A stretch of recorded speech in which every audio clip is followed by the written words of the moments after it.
라스베이거스에서 북쪽으로 약 130km로 네바다 사막 한가운데에는 지도에 존재하지 않았던 곳이 있습니다.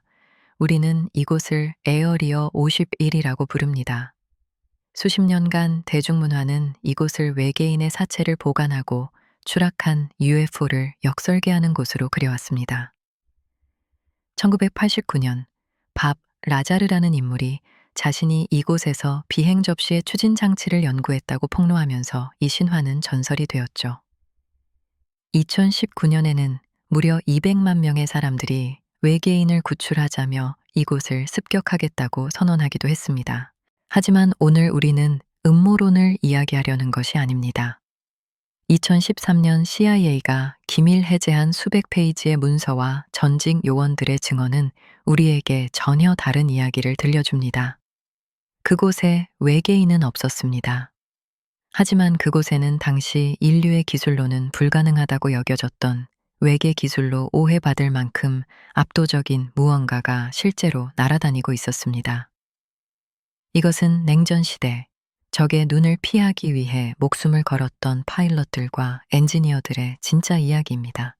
1955년 4월 전설적인 항공기 설계자 켈리 존스는 CIA 관계자와 함께 경비행기를 타고 네바다 사막을 뒤지고 있었습니다.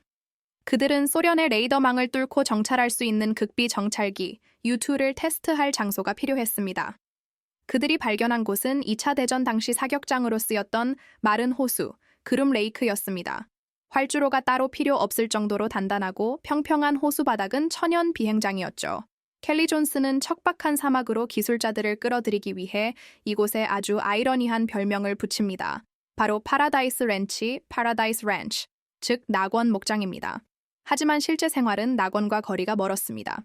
낮에는 살인적인 더위가, 밤에는 추위가 닥쳤고 초기엔 제대로 된 숙소조차 없어 트레일러에서 생활해야 했습니다. 흥미로운 점은 에어리어 51의 UFO 신화가 바로 이 시기에 시작되었다는 것입니다. 1950년대 중반 일반 여객기는 1만에서 2만 피트 상공을 날았고 군용기도 4만 피트가 한계였습니다. 하지만 에어리어 51에서 비밀리에 개발된 U2는 무려 6만 피트, 즉 18km 상공을 비행했습니다. 생각해 보십시오. 해질 무렵, 지상이나 일반 비행기는 이미 어둠에 잠겼을 때 까마득히 높은 곳에 있는 U2의 거대한 은색 날개는 여전히 태양빛을 반사하고 있었습니다. 아래에서 보면 그것은 마치 불타는 물체나 빛나는 원반처럼 보였겠죠. 당시 누구도 사람이 그런 높이에서 날 수 있다고 믿지 않았으니까요. CIA 보고서에 따르면 1950년대와 60년대 UFO 목격담의 절반 이상, 이 실제로는 U2와 그 후속기들의 비행이었습니다. 하지만 정부는 진실을 말할 수 없었습니다. 그거 외계인이 아니라 우리 비밀 정찰기야 라고 말하는 순간 소련에게 기밀을 들키게 되니까요. 그래서 그들은 기상 관측 기구라는 뻔한 거짓말로 대중을 속였고 아이러니하게도 UFO 음모론은 국가 기밀을 지켜주는 가장 완벽한 위장막이 되었습니다. 1960년 소련 상공에서 U2가 격추되면서 미국의 자존심은 산산조각 났습니다. CIA는 결심합니다. 절대 격추되지 않을 미사일보다 빠른 비행기를 만들자. 그렇게 프로젝트 옥스카, 즉 A2 아크엔젤의 개발이 시작됩니다. 목표는 마하 3.2, 총알보다 빠른 속도였습니다. 하지만 문제가 있었습니다. 그 속도에서 발생하는 엄청난 공기 마찰열을 견디려면 알루미늄이 아닌 티타늄이 필요했습니다. 그런데 당시 최고 품질의 티타늄을 생산하는 나라는 다름 아닌 적국 소련이었습니다. 여기서 역사상 가장 대담한 아이러니가 발생합니다. CIA는 전 세계 유령 회사들을 세워 소련으로부터 티타늄을 사들였습니다. 소련은 자신들이 판 금속이 자신들을 감시할 미국의 최첨단 정찰기를 만드는 데 쓰인다는 사실을 꿈에도 몰랐던 거죠. A4B는 외계 기술이라 불릴만 했습니다. 동체 자체가 스텔스 기능을 갖추도록 설계되었고 조종사들은 우주복에 가까운 여합복을 입어야 했습니다. 하지만 그 대가는 혹독했습니다. 에어리어 51의 테스트 파일럿들은 매일 목숨을 걸고 하늘로 올라갔습니다. 1967년 월트 레이라는 파일럿은 A-BLU를 테스트하던 중 연료 부족으로 추락했습니다. 그는 탈출을 시도했지만 사출 좌석이 분리되지 않아 사망했습니다. 이 모든 것은 극비였기에 가족들에게조차 그가 정확히 무엇을 하다 죽었는지, 그가 탄 비행기가 무엇이었는지 설명할 수 없었습니다. 에어리어 51의 영광 뒤에는 이런 이름 없는 영웅들의 희생이 묻혀 있습니다. 에어리어 51이 UFO 기지로 오해받은 또 다른 이유는 그곳에 진짜 적의 비행기가 있었기 때문입니다. 베트남 전쟁 당시 최신 미군 전투기들은 구형이라 여겼던 소련의 미그기들에게 고전하고 있었습니다. 미군은 충격에 빠졌죠. 1968년 미국은 이스라엘을 통해 이라크 조종사가 몰고 탈출한 미그 21일 한 대를 비밀리에 입수합니다. 이 기체는 즉시 에어리어 51로 옮겨졌고 해브 도넛이라는 암호명 아래 철저히 해부되었습니다. 미군 최고의 탑건들은 네바다 사막 한복판에서 소련의 국기가 선명한 미그기를 몰고 모의 공중전을 벌였습니다. 지나가던 민간인이 우연히 이 광경을 봤다면 어땠을까요? 낯선 형태의 비행기가 미군 전투기와 뒤엉켜 날아다니는 모습은 영락없는 미확인 비행 물체였을 겁니다. 이 프로젝트 덕분에 미군은 적기의 약점을 완벽하게 파악했고 이후 베트남전에서의 공중전 승률은 비약적으로 상승했습니다. 에어리어 51은 외계 기술 연구소가 아니라 적을 알고 나를 알기 위한 치열한 군사 실험실이었던 것입니다. 그렇다면 밥 라자르의 폭로는 어떻게 된 걸까요? 1989년 그는 자신이 에어리어 51 인근의 S4 시설에서 100-4번 원소를 연료로 쓰는 외계 비행체를 연구했다고 주장했습니다. 그의 이야기는 너무나 구체적이어서 전 세계가 열광했습니다. 하지만 검증 결과는 차가웠습니다. 그가 다녔다고 주장한 MIT와 칼텍 어디에도 그의 제적 기록은 없었습니다. 그가 근무했다는 시기에 그는 실제로는 다른 전문대학에 다니고 있었죠. 과학자들은 그가 묘사한 156번 원소의 성질이 실제 물리학적으로 발견된 모스코늄의 특징과 전혀 다르다고 지적합니다. 실제 156번 원소는 극도로 불안정하여 1초도 안 돼 붕괴하거든요. 하지만 에어리어 51에는 외계인보다 더 끔찍한 비밀이 숨겨져 있었습니다. 바로 스텔스 도료의 독성입니다. 1980년대 스텔스기 F-17을 개발하면서 발생한 유독성 폐기물들을 기지 내 구덩이에 넣고 불태웠습니다. 당시 보안 요원이었던 프레드 던햄은 보호 장비 없이 이 연기를 마셨고 훗날 심각한 폐 질환을 앓게 됩니다. 이들이 정부를 상대로 소송을 제기했을 때 정부는 국가 안보를 이유로 기지의 존재 자체를 긍정지도 부정지도 않으며 NCND 소송을 기각시켰습니다. 어쩌면 정부는 대중이 외계인이라는 환상에 빠져 있는 것을 즐겼을지도 모릅니다. 그것이 진짜 추악한 환경 재앙과 군사 기밀을 가려주는 좋은 연막이었으니까요. 지금도 라스베이거스 공항의 한 구석에는 꼬리 날개에 아무런 로고 없이 빨간 줄만 그어진 흰색 여객기들이 뜨고 내립니다. 사람들은 이 항공사를 제닛이라고 부릅니다. 존재하지 않는 터미널의 또 다른 비행기라는 농담 섞인 별명과 함께 말이죠. 매일 수백 명의 과학자와 군인들이 이 비행기를 타고 에어리어 51로 출근합니다. 그들은 여전히 무언가를 만들고 있습니다. 우리가 상상하는 외계의 기술은 아닐지라도 무인 드론이나 차세대 스텔스기 같은 전쟁의 판도를 바꿀 기술들이 그 사막의 경납고 안에서 숨쉬고 있을 것입니다. 2019년 인터넷 장난으로 시작된 스톰 에리아 50원 운동은 결국 페스티벌로 끝났지만 사람들은 여전히 그곳을 바라봅니다. 그것은 미지에 대한 호기심이자 정부가 감추고 있는 진실에 대한 갈망일 것입니다. 에어리어 51의 실체.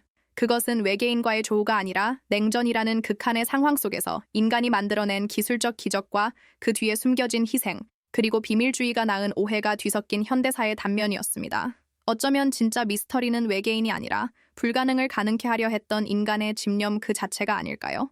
지금까지 에어리어 51의 진짜 이야기였습니다. 외계 기술. 이런 단어들을 들으면 딱 떠오르는 곳이 하나 있죠? 네, 바로 51구역입니다. 수십 년 동안 정말 온갖 미스터리와 추측으로 가득했던 곳인데 과연 그 진짜 이야기는 뭘까요? 오늘 기밀 해제된 문서를 가지고 그 베일을 한번 벗겨보겠습니다. 자, 그 베일 뒤에는 정말로 외계인이 있는 걸까요? 아니면 혹시 우리가 상상도 못했던 훨씬 더 놀라운 진실이 숨어 있는 걸까요? 지금부터 바로 그 질문의 핵심으로 한번 들어가 보죠. 우리가 영화나 TV 또 온갖 음모론에서 본 것 때문에 머릿속에 51구역 하면 딱 떠오르는 이미지들이 있잖아요. 추락한 비행 접시라던가 외계인 부검 장면, 그리고 이 모든 걸 숨기려는 비밀 요원들 같은 거요. 그쵸? 대중문화가 만들어낸 이 이미지가 워낙 강력하긴 한데 사실 이건 전체 이야기의 아주 작은 일부에 불과합니다. 자, 그럼 먼저 이 모든 전설이 도대체 어떻게 시작된 건지 그 배경부터 한번 살펴볼게요. 신화에서 현실로 넘어가는 첫 번째 단계라고 할 수 있겠죠. 우리가 흔히 5.1구역이라고 부르는 이곳 있잖아요. 공식 명칭은 그롬 레이크 또는 호미 공항입니다. 1955년에 네바다 사막 정말 한가운데 떡하니 세워졌죠. 근데 재밌는 게 당시 별명이 파라다이스 랭치였대요. 일종의 농담이었던 거죠. 워낙 환경이 척박하니까 거기 가기 싫어하는 직원들을 어떻게든 꿰어내려고 붙인 아이러니한 이름이었다고 합니다. 자, 여기가 핵심입니다. 51구역을 만든 목적은 외계기술 연구 같은 게 아니었어요. 전혀요.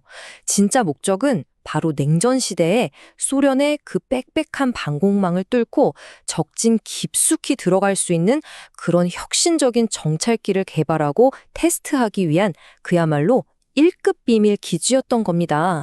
이제 51구역의 진짜 심장부로 한번 들어가 볼까요? 바로 옥스카트라는 암호명으로 알려졌던 정말 경이로운 기술 개발 프로젝트 이야기입니다. 바로 이겁니다. 51구역 이야기의 진짜 주인공 A12 옥스카트. 기존의 U2 정찰기는 그냥 뛰어넘는 수준이 아니라 뭐랄까 시대를 완전히 앞서간 비행기였죠. 당시 CIA가 뭘 원했냐면 소련 미사일이 도저히 따라올 수 없는 속도랑 고도를 원했던 거예요. 그리고 로키드의 그 전설적인 팀 스컹크웍스가 이 도전에 뛰어든 거죠. A12가 얼마나 높이 날았냐면요. 무려 9만 피트, 그러니까 약 27km 상공을 날았어요. 당시 일반 여객기들이 기껏해야 2만 피트 정도에서 날았을 때인데 A12는 그보다 3배 이상 높은 성층권, 거의 우주의 가장자리라고 할 수 있는 곳을 날아다녔던 겁니다. 속도는요? 이건 더 놀랐습니다. 마하 3.2, 음속의 3.2배라는 얘기죠. 시속으로 따지면 약 3,500km. 이건 총알보다도 빠른 속도였어요. 이 정도면 미국 대륙을 1시간 조금 넘으면 횡단할 수 있다는 계산이 나옵니다. 정말 엄청나죠. 이런 말도 안 되는 성능을 만들려면요, 말 그대로 공학의 모든 분야에서 혁신이 필요했어요. 마하 3이 넘는 속도로 날면 마찰열이 어마어마하거든요. 그걸 견디려고 기체의 90% 이상을 티타늄 합금으로 만들어야 했고, 당연히 이걸 다루는 새로운 가공 기술도 전부 개발해야 했죠. 엔진, 특수 연료는 물론이고 심지어 레이더에 잡히지 않는 초기 스텔스 기술까지. 이 모든 게 바로 이 51구역에서 탄생한 겁니다. 자, 그렇다면 이 최첨단 정찰기가 어떻게 외계에서 온 비행 접시로 오해를 받게 됐을까요? 드디어 전설과 현실이 만나는 지점입니다. 1950년대, 60년대의 한 해를 한번 상상해 보세요. 대부분의 비행기들은 2만 피트 아래에서 날아다니고 있었어요. 그런데 갑자기 진짜 누구도 상상조차 못했던 6만 피트, 심지어 9만 피트 상공에 뭔가가 나타난 겁니다. 당시 조종사들 눈에는요, 이건 그냥 물리적으로 불가능한 높이였어요. 기밀 해제된 CIA 문서를 보면 그 이유가 아주 명확하게 나옵니다. 한번 생각해보세요. 해가 질 무렵이에요. 지상에 가까운 여객기는 이미 어두워졌는데 저 높은 9만 피트 상공에 있는 A12는 아직도 햇빛을 받고 있는 거죠. 그럼 그 티타늄 동체가 빛을 반사하면서 아래에서 보면 꼭 불타는 원반처럼 보였던 겁니다. 이게 바로 수많은 UFO 목격담의 시작이었던 거죠. 정말 놀랍게도요, 기밀 해제된 자료를 보니까 당시 UFO 목격 보고의 절반 이상이 바로 이 U2나 A12 같은 비밀 정찰기 비행 때문이었더라고요. 정부는 당연히 이 사실을 알고 있었죠. 하지만 프로젝트가 워낙 극비 사항이니까 아무 말도 할 수가 없었던 겁니다. 그래도 정부는 계속되는 질문에 뭐라고 답은 해야 했잖아요. 그래서 내놓은 설명이 바로 그 유명한 기상 관측용 풍선이었습니다. 물론 이건 사실을 숨기기 위한 거짓말이었죠. 근데 이 거짓말이 오히려 역효과를 낳았어요. 정부에 대한 불신만 키우고 뭔가 훨씬 더 대단한 걸 숨기고 있구나 하는 음모론에 기름을 부은 셈이 된 거죠. 이렇게 정부의 침묵, 그리고 의도적인 거짓 정보가 만들어낸 텅 빈 공간 속으로 마침내 외계인이라는 거대한 신화가 날아오르기 시작합니다. 이 극심한 비밀주의는 결국 추측으로 채워질 수밖에 없는 공백을 만들었어요. 그리고 1989년 로버트 밥 라자르라는 한 남자가 나타나면서 이 모든 것에 불을 붙입니다. 이 라자르의 주장과 공식 기록 사이에는요, 정말 큰 차이가 있습니다. 본인은 MIT랑 칼텍에서 학위를 받은 엘리트 물리학자고 거기서 외교 우주선을 연구했다고 말했거든요. 그런데 막상 조사를 해보니 어느 대학에서도 그의 학력 기록을 찾을 수가 없었고 경력도 그가 주장한 것과는 많이 달랐어요. 뭐 그의 이야기가 진실이든 아니든. 바로 이 폭로가 51구역을 외계인 음모론의 대명사로 완전히 굳혀버린 계기가 된 겁니다. 그런데 51구역의 이 비밀주의는요, 그냥 옛날 이야기가 아니에요. 오늘날에도 그 비밀은 아주 교묘한 방식으로 우리 눈앞에서 버젓이 유지되고 있거든요. 혹시 자넷 항공이라고 들어보셨나요? 라스베이거스 공항에 가면 볼 수 있는 건데요. 아무런 표시도 없는 그냥 하얀색 비행기들이에요. 이게 바로 51구역으로 직원들을 실어 나르는 비밀 항공사의 비공식적인 이름입니다. 이 비행기는 당연히 일반인은 절대 못합니다. 매일 아침 라스베이거스에 있는 비밀 터미널에서 출발해서 51구역이나 다른 기밀 시설로 수천 명의 직원들을 실어 나르죠. 심지어 제넷이라는 이 이름이 그냥 존재하지 않는 또 다른 터미널의 약자라는 소문까지 있을 정도예요. 말 그대로 대놓고 비밀을 지키고 있는 거죠. 이게 바로 오늘날 51구역이 비밀을 유지하는 방식입니다. 결국 51구역의 이야기는 이런 거죠. 국가 안보라는 아주 절박한 필요에서 시작된 하나의 비밀 군사 프로젝트가 정부의 비밀주의와 대중의 상상력이 만나서 어떻게 전 세계적인 문화 아이콘이 될 수 있는지를 보여주는 정말 놀라운 사례라고 할 수 있습니다. 오늘 우리가 함께 살펴본 것처럼 51구역의 진짜 이야기는 사실 외계인 이야기보다 훨씬 더 복잡하고 어떻게 보면 더 흥미롭습니다. 하지만 마지막으로 여러분께 이 질문을 한번 던져보고 싶네요. 국가안보라는 이름 아래 거대한 공백이 생겼을 때 과연 진실과 신화 중에 어떤 이야기가 사람들 마음속에 더 깊고 더 강력하게 남게 될까요? 그 판단은 여러분의 몫입니다.